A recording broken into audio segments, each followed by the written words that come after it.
পরিবেশবিদদের কাছে তিনি বনের বিশ্বকোষ। কেউ কেউ আবার তাকে বলতেন জঙ্গলের কন্যা। তুলসী গৌড়া মাত্র 2 বছর বয়সে তার বাবাকে হারান। চরম দারিদ্র্যের কারণে কোনোদিন স্কুলে যাওয়া হয়নি তাঁর, কিন্তু প্রকৃতিই হয়ে ওঠে তাঁর শিক্ষক। জঙ্গলই ছিল তাঁর বিদ্যালয়। থাকতেন ভারতের কর্ণাটক রাজ্যের হন্নালি গ্রামে।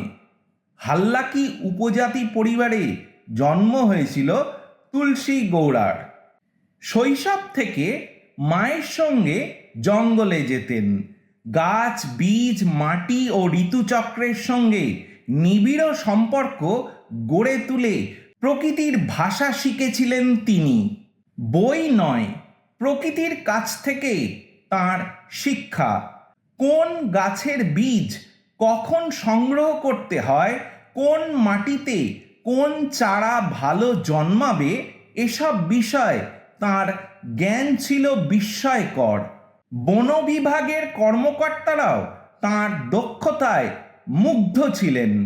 বনজ প্রজাতি সংরক্ষণ ও মাদার ট্রি শনাক্তকরণে তার জ্ঞান ছিল অনন্য। তুলসী গৌড়ার কাজের জন্য অনেকেই বলতেন যে তিনি সবুজ পৃথিবীর নির্মাতা। তাঁর দীর্ঘ কর্মজীবনে তিনি 30,000-এরও বেশি চারাগাছ রোপণ ও পরিচর্যা করেছেন। তাঁর হাত ধরে কর্ণাটকের বহু এলাকা নতুন করে সবুজে সেজে উঠেছে। 2020 খ্রিস্টাব্দে ভারত সরকার তাঁকে পদ্মশ্রী সম্মানে সম্মানিত করে।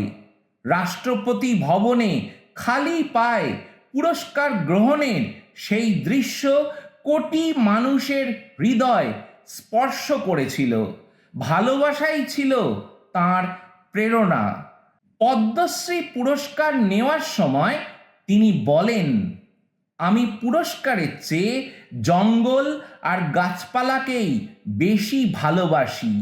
এই একটি বাক্যই তার জীবন দর্শনের পরিচয় বহন করে। 2024 খ্রিস্টাব্দের 16 ডিসেম্বর পরিবেশবিদ তুলসী গৌড়া আমাদের ছেড়ে চলে গেলেও তাঁর লাগানো হাজার হাজার গাছ আজও তাঁর স্মৃতি বহন করছে। অমর হয়ে আছেন তিনি তাঁর সৃষ্টিতে। রেডিও ভেরিটাস এশিয়ার সকল বন্ধুদের কাছে আজ তাই বিশেষ অনুরোধ, এই বর্ষায় অন্তত পক্ষে একটা গাছ লাগান।